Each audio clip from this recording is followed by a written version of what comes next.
Hello everybody and welcome to Pocket Monster Dom. This is going to be a little different video than usual. I want to talk to you guys about the market. I want to talk to you about the difference between Japanese and English cards. And we have a lot of new people in the hobby, so not everybody knows everything about it. You know, if it's boring for you, I promise it won't be boring for very long. So let's get right to it. Let's go over some of the differences in English and Japanese cards. So here we are with the hyper rare Reshiram and Charizard. Just a gorgeous card. They did such a good job with these tag team cards. So here we are. We got a side by side. So it might be a little bit hard to pick up with the glare.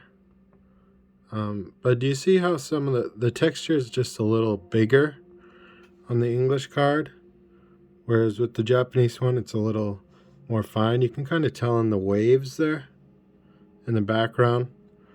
I would take the cards out, but like I'd mentioned before, I try to do that as little as possible, especially in a rush. So there's one example. Let's see if we can find some better examples. Oh, and not to mention, well, that's not how the back looks, but that's a hilarious sleeve. I have no idea where that came from. I wish I had 1,000 of them, though. TBH. Here we go. Shiny Vault Charmander. He is shiny, folks. The background, see that? Looks pretty good. Obviously, the English cards, have the yellow border. And the Japanese cards have the white border, which you will pick up. Obviously, the sets are different too. In Japan, they have usually a set number, like SM8B is the set number and name, where on the English, it's just like a symbol on modern. I'm pretty sure that's true for the old as well. But if you can look at the back, you can kind of see how more fine that texture is. Where on the English, it's like how I say it sometimes is like English is like standard definition and Japanese is like high definition. And I don't know that a lot of people have held and looked at Japanese cards, but their quality is just higher. Let's see if. Okay, so this would be a new back. They call it a new back Japanese card, whereas these are old back Japanese cards. So there we go. Shiny Charmander and his Braja. Shiny Charmeleon. I got the Japanese one because I got the shiny Charizard GX from Ultra Shiny GX. So Hidden Fates is the English, Ultra Shiny GX is the Japanese, and it came out in Japan first. So Hidden Fates came after Ultra Shiny GX. Let's see if there's a difference in year. 2018 and 2019. Yeah, so it came out 1 year before. Once again, I just noticed that Charmeleon's a little more crisp. The white border gives itself more to the whole picture because you're coming at it from an artistic standpoint. We have kind of silver and white in the middle. The white border matches with that a lot better, and Charmeleon and the card are matching. Whereas here now we have, several different colors, and this yellow really isn't matching anything on the inside outside of those little shiny things. And everybody has a preference, and I don't think this card looks terrible. I think it looks good. I just think that this one looks better, in my opinion. I'll probably get some hate, but it's okay. I grew up, this channel's called Pocket Monster Dom, so Pocket Monster for a reason, folks. Pocket Monster. Somebody was like, dude, why is that the name of your channel? Don't you know what that sounds like? I'm like, I don't really care what it sounds like, dude. Like, that was the name of the cards. So, that was the name of the franchise. Vileplume. So it's not exactly the same card, obviously. One's a hyper rare. I don't have the other version. But some things remain true, right? So I love this card, by the way. Look at Vileplume's face. It's just so happy and sleepy. They're both sleeping under a tree. What an afternoon. There's some flowers in the background. Very cool. The texture's nice on this card. I do like it. Where the Japanese, it's almost on this card difficult to notice, but you can see how her hair kind of shimmers there. And it's going different ways, you know. It's hard to pick up, especially with this glare. But yeah, so it's another. I want to say this one's from Cosmic Eclipse, and this one's from Dream League. Next up, we got the big boys. Charizard V from Champion's Path. If I didn't pull this card, I would have hated Champion's Path a lot more than I do, and I still do hate it. But here we go. So this to me seems like one of the more notable differences, and it kind of demonstrates my point. This looks like, well, I mean, when I pulled it, don't get me wrong, I was amazed, and I was like, wow, it's so glittery. But it just looks like just that, like it's just got like this whole glitter effect across it. And it still looks really cool, and I still really like it. But when I pulled the Japanese equivalent from Shiny Star V, these cases attract every bit of whatever. So these bits you're seeing are on the outside of the plastic. It's just more defined. This one looks a little more fuzzy, you know. See? Just a clear difference, in my opinion. They're both very cool cards. I like them both very much, and I don't have to, you know, like one more than the other, right? All right, so shiny Charizards, very good. Now, on to also from SM8B, which is Ultra Shiny GX. I'd show you the booster box, but I don't want to get it. We have Espeon. Now this card's been going up recently. I do think it was bought out by a group on TCG Player, because I noticed one day there were just all of a sudden like 2 left. And then the next day, you can kind of tell when the buyouts are happening, by the way, because if you use TCG Player, you'll see that something's listed for $50.21, and then the next thing's like $50.25, and then the next listing's like $50.30. So they like purposefully list them so close to one another. At least I noticed that. I wonder if everybody else does. This is one of the occasions where I can't say that I like the Japanese more. And I don't know if it's because I have sort of an attachment to this card. I pulled this card more than any other hit in Hidden Fates. So I think I have like 5 of these Espeon Gx's. And I think they're getting to be around $150. I bought this set, the whole Evolution set in the Japanese, like probably a year ago by now, for like $120. And now if you wanted to buy the whole set, it would probably be like $300 or $400, something like that. But very cool card. Espeon being one of my favorite Pokemon, and that green is just on the card. It's just very stunning, and you don't see much like that, I think, on the cards. And lastly, and this was not on purpose, but I did have a funny story. So I bought one Ultra Shiny GX booster box, and I pulled this Scyther, and it was the first shiny, like baby shiny I'd seen in these sets, and I was like, what is this card? Like, I didn't understand it, and I couldn't exactly tell that he was shiny, you know, but I was expecting to find shiny Pokemon, and here he is. And in the English, it's also a cool card. We can check if this one suffers from some of the issues that the English print did. So first thing you do is check the holo. Some of the English print, yeah, see that mark right there?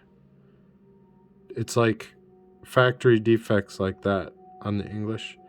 If we look on the back, oh, this one doesn't have it. Okay, my other ones have it. They'll have like the tops are like crimped over almost, and the edges, and I don't know if that would affect the grade of a card, but they did suffer from some printing issues with Hidden Fates. Still a great set. I would still recommend it. It's, one of the best modern sets of all time. And the rest of this video is going to be a market talk. So if you want to talk about the market with me, if you want to ask me some questions, please do. I'd love to have a discourse, folks. So here we are. We have a Gold Star Enti. If you don't know what a Gold Star card is, see the gold star right next to its name. It has a little gold shimmer to it. Gorgeous cards. They were, I believe, the first cards where the Pokemon actually came out of the frame of the card. So, of course, now we have full arts, and the whole card is a is a Pokemon and its trainer or whatever. But so these were the cream of the crop back then. This being a little bit lesser, because there was this issue where somebody bought out a whole bunch of them, and they were just kind of stockpiled by somebody. So the market crashed a little bit on them. So the reason I'm showing you these, this is a really sought after card, but I want to say I bought it for like $30. The condition's really clean. But these are old cards, and I'm trying to sell one of these right now for somewhere around $300. And this guy, I think in this condition in the Japanese, it's probably worth around 150 to 100, probably closer to 150. These cards are in good condition, mind you. So I just want you to think about this from a whole experience. This Marnie right here. So it may not be coming to Shining Fates. This card from 2020, okay? This card from 2005. Sought after, rare card of its time. I don't know print numbers. I didn't look at that, but I know that the gold stars are rare. These weren't the easiest cards to pull, but we're talking about a card from 2020, and there isn't one on eBay right now listed below like $550. And I think that's because of the news recently that it's not going to be in the Shining Fates set. It was a Shiny Star V card pull, and I was lucky enough to pull it. But this gives you a perfect example of things being inflated right now. So people want this card. That's what supply and demand is. People want this card. That's obvious. We can't argue with that. That's why they want to buy it. That's why it's going for such high numbers. People want to buy the Gold Star, but there's an established market for it. And it kind of follows its market. It has a history of sales throughout the years, and collectors know it. This card just came out. So when you pay hundreds and hundreds of dollars for this card, you do not know that in a couple of years, like, people take this for granted. It may not be worth more than you bought it for. People always say Pokemon just goes up. It goes up. That's a bad mentality to have, folks, because not everything just goes up forever. And if the U.S. economy crashes or, something happens, do you think collectibles are going to be bought and sold for hundreds and thousands and blah, blah, blah? No, they're not going to be. And I hate to be the one to tell you that. So what I'm saying is, another popular card. If you want to make a better decision with your money, this Lily right here, I bought it for $20 last year. Okay, obviously it's a card that if you know anything about Pokemon, you'd look at it and you'd say, wow, this is totally unique. Like, there's a stamp. It's a full art. We hadn't seen like anything like this. This was a Dream League promo, I want to say. I could be wrong about that. But the Dream League was basically Cosmic Eclipse. So we hadn't seen these character rare cards. So it was just very unique. It's funny. It's cute, obviously. We love Clefairy. But these cards, this Lily, people like the Lily cards because they're just being drawn to the full arts because there's this waifu thing, which is kind of weird, and I hope you just like the cards. But you can get a Gold Star Entei for the same price as Ultra Prism 2000 and when did it come out? 2018? This card's 15 years old, 13 years older than that, and it's just look at the market is what I'm telling you. Make sure you're not just getting caught up in, oh, I saw this sell for this much and I saw this sell for that. There are ways to make deals with people. You can become friendly with people in groups and find real collectors that don't want to price gouge you. People are ruining the market right now. And that's part of the reason I'm making this video, and I have a serious tone because I love these cards, obviously. You see these videos, I like to have fun with it. I like to make people laugh. I like to laugh myself. But, you know, this, I don't know if this is a perfect example. But, so this is from CP4? I guess it's, oh no, CP6, okay. Yeah, it's Blastoise Ex. This was a promo in English. It just came in a box, so you could get it, you know, with buying a box, like for sure. It's guaranteed. It's not a pull. But this one is a pull. So people don't realize that this is like a, you know, $100 and probably $50 card by now or more. But in English, it's, I don't know what it's at, like 30, 40, 50. There's a reason that this card has that price. In Japan, it's rare. It's not like this flow of cards is just endless and you can just, real collectors, a lot of the time real collectors just hold on to their cards. They're not changing the market all the time. That's sort of what makes collectibles because people hold on to them. So the market isn't inflated with, you know, thousands of Blastoise EX CP6, although I'm sure there are thousands and thousands of this card, but if you go to eBay, you're not going to see thousands. You might see 10, you might see 20 that you can buy right now. But if you know, the economy crashed and people needed money, you can guarantee they're going to be selling their Blastoise EX. And then there's going to be 500 of them on eBay. And are they going to be buyers? No, the price is going to shoot down. So this is just, since you guys are my followers and or subscribers, not that you're following me, you know, I hope you're subscribing for a reason, but just think about this stuff when you're purchasing cards and you're putting your hard-earned money towards something. If you want to make an investment, you know, buy something that's rare.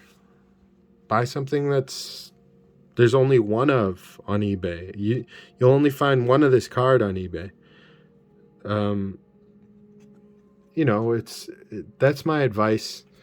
I can show you one more thing. I have to ruin my display. But we have a very exciting box opening, which may be happening tomorrow for me, so maybe in a couple days for you. This is a perfect example of kind of a sound investment in collectibles. This is a Mewtwo Strikes Back tin. So I believe this was given out for the movie, and there may be a movie ticket inside. Let's see. But there's an armored Mewtwo in here. It's the top of it. See? Mewtwo Strikes Back Evolution. It was 3,100 yen, so it was like 31 bucks or so. And I can show you one of the cards that's in there. Guys, if you haven't liked the video, please like and subscribe. I'm going to have one more thing to show you here. after this, and tell your friends, tell your wives. You know what I mean? Say, hey, Pocket Monster Dom needs to reach 1,000 subscribers. That's my goal. I got to reach 1,000. So there's an armored Mewtwo inside this box. You had to get this box. Shout out to Melissa. She gave me this for my birthday. Very nice. Thank you. I think it was worth like 40 or 50 bucks when she bought it, and now it's probably like $120-ish in less than a year. But you had to get this tin to get this card, and if you look online, more than likely you'll find a bunch of the cards, but you won't find a lot of the tins because they've all been opened, or a fair amount of them have been opened. I don't want to say all, I don't know that, but people open them to get their movie tickets, or I'm not sure if it was a movie ticket. I feel like there was, but you know that adds a layer of rarity to it being sealed. So that's a little more safe, in my opinion. Lastly, I want to talk about this Mewtwo Ex Psa 10, right? I bought this card for 35 bucks less than a year ago. See the back. So this is part of Evolutions, and if you look, Evolutions booster boxes are about $900, okay? This is probably one of the better pulls you can get in there. If you look on TCG Player, I believe there are like 150 of these cards, 100 just on TCG Player. And I want to say you can buy it for like 15 or 20 bucks in near mint condition. Raw. And PSA 10 selling for, you know, whatever, 150 bucks, something like that. It's not impossible to get your cards graded. If you're a patient person, you can get your cards graded. You can raise the value of your cards. You don't need to purchase this in a 10. Now, if you have money to throw around and that's what you want to do and you don't have time to do that, that's another thing. You know, you're adding to the market, and I also think that's cool. But folks, I just want you to remember, be safe with your money. Diversify. If you're investing in things, diversify in the crypto and the stock market. And lastly, in yourself, and take care of yourself. And life isn't all about money. So remember that we need to be healthy before anything else. And we do this for fun, and we do this because we love doing this, and we love participating in such a hobby. So I don't want to rant on for too long. We've got a really cool booster box opening coming. The giveaway is still going for the birds, the hyper rare baby. Thank you guys for commenting. I saw the comments. I'm logging everybody's entries. We need some more subscribers though before I give this away. So share my channel in your Discord, share it on Facebook, share it at your grandparents' house and say, hey, granddad, this is how you share things. He's going to say, what? Get out of my house. So thank you guys for listening. I know this wasn't our typical video, but I do want to do videos like this, and I do want you to ask me questions. So if you have any questions, please send it in the comments. And this has been Pocket Monster Dom. Ciao.